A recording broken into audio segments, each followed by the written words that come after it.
So good afternoon mga kabilad. Try natin bumiyahe ng 11:58 alas 12 kung may pasahero ba at kung bakit pa rin mas pinipili pa rin nilang mag joyride kahit gantong tanghaling tapat. So try natin, mag-open na tayo ng app. Po tayo na pwedeng tambayang malilim.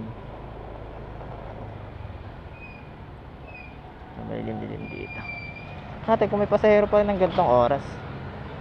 11:59 to be exact mga kabilad yung pag-open natin ng app. Tayo lang tayo saglit.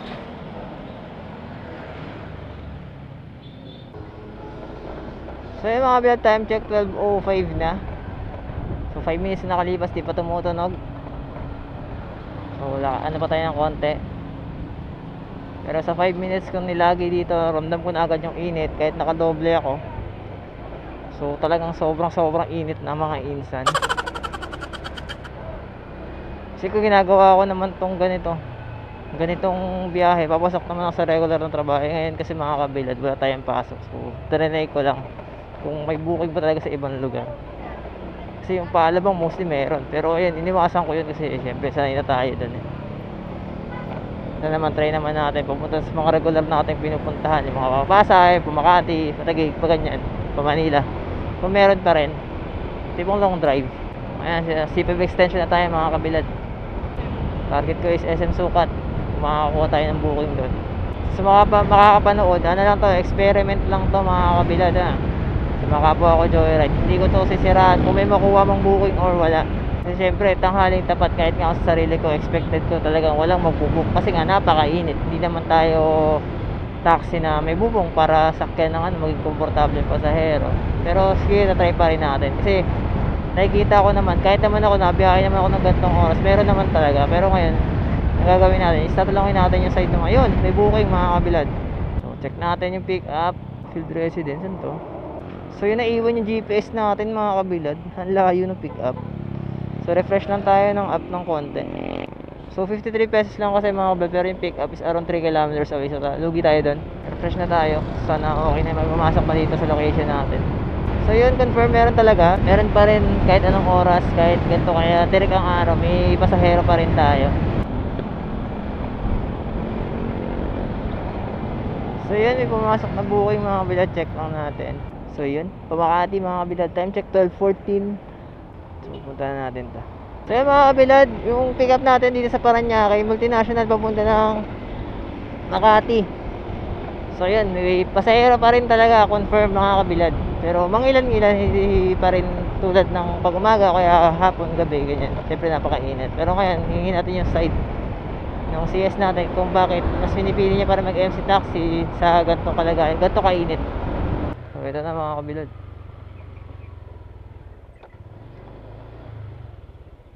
Pick up lang po.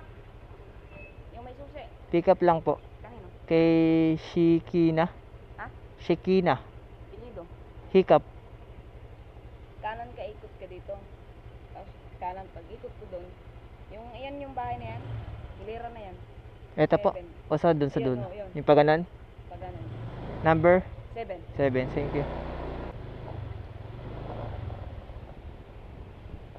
7, 4, 4, 3, 4.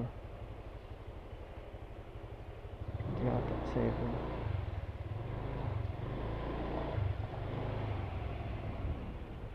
6, 7.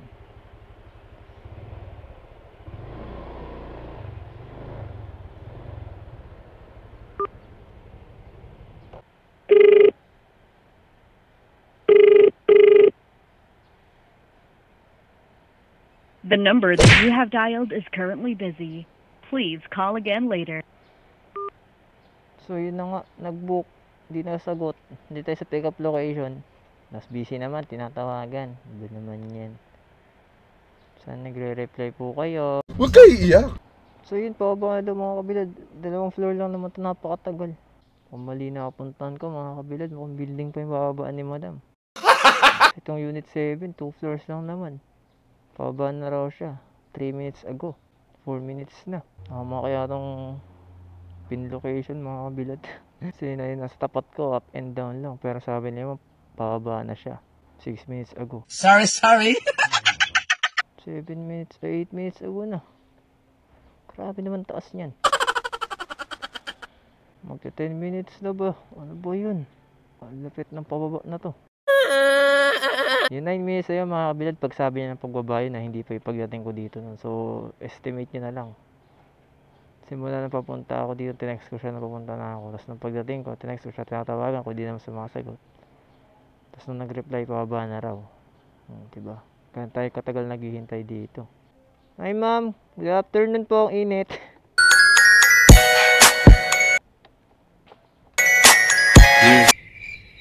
Kala ko mali ako na napuntahan eh.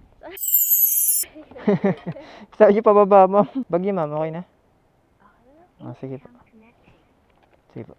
Gusto ko lang naman ang lambing mo. Di na ako galit, halika na dito.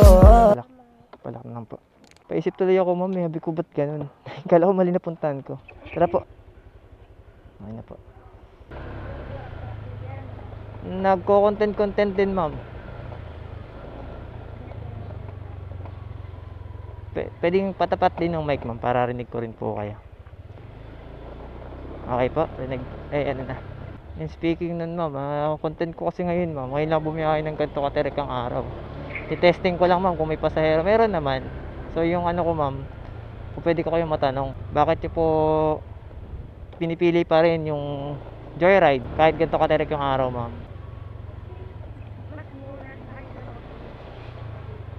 Mas mabilis, mas mura. So sacrifice na yung skincare ma'am. Pagka commute ba ma'am, ano ba, ilan sakay ba kayo?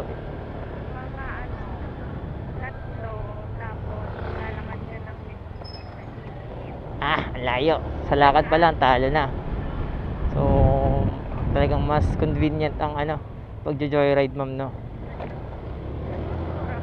Mas mura sa bagay. Sa 3 rides niya ma'am, no? Sa 100 plus din na. So, yun, buti na lang may joyride ma'am, no? Ma'am, paano i-pronounce yung name niya ma'am? Shikaine. Shikaine.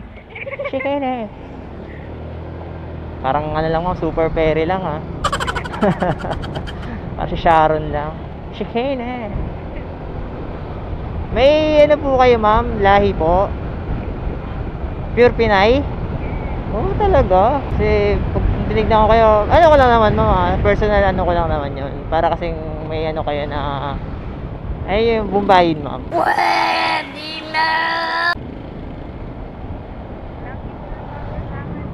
Oo, pero ganda naman. Taray, hindi maganda nga ma'am. Ganda naman yung pagka Bumbayin nyo.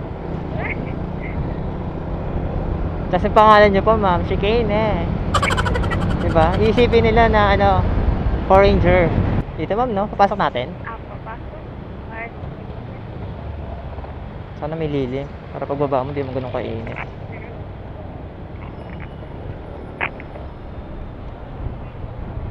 Saan banda ma'am?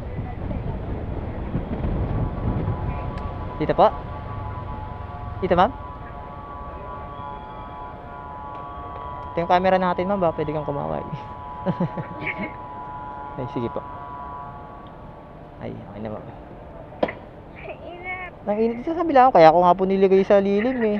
Lumipat ka rin dyan. Ay, sige po. Thank you. Helmet na lang ma'am. Wag. Thank you ma'am. Ingat po kayo. Sige po. So yan mga kabiyada, drop na natin si Ma'am Shikaine. So yan, okay naman yung usapan namin. Nakakuha naman tayo ng good info between passenger and a rider, diba? Sa joyride. Siyempre, yun nga yung pinaka the best thing na meron bilang isang MC taxi, yung pagiging convenient tsaka affordable niya. So yun nga, sinasakripisyo na lang yung skincare para makatipid at mapadali yung travel. So siguro nasagot na natin yung mga katanungan kung okay ba bumiyahe ng tanghali at may booking naman. Yun nga lang, mas matumal compare sa mga araw na medyo okay bumiyahe. At the same time, nasagot na rin natin yung tanong kung bakit may mga nagbubook pa rin ng joyride kahit sa kasagsagan ng init. So yan lang mga kabilat, and peace out.